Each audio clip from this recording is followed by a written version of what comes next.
শাসকের ঘরের ছেলেও আর পাবে না ছাড়। তাই পাল্টানো দরকার, চাই বিজেপি সরকার। পাল্টানো দরকার, চাই বিজেপি সরকার। অনুপ্রবেশ রুখতে হবে, বাংলা তবেই বাঁচবে। আধার কার্ডের চুরিও এই ছেলেরা রুখবে। সীমান্তের হিন্দুদের মা বুকে আগলে রাখবো।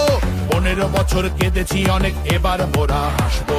ভোটের দিনে ছাপ্পা রিগিং চলবে না তো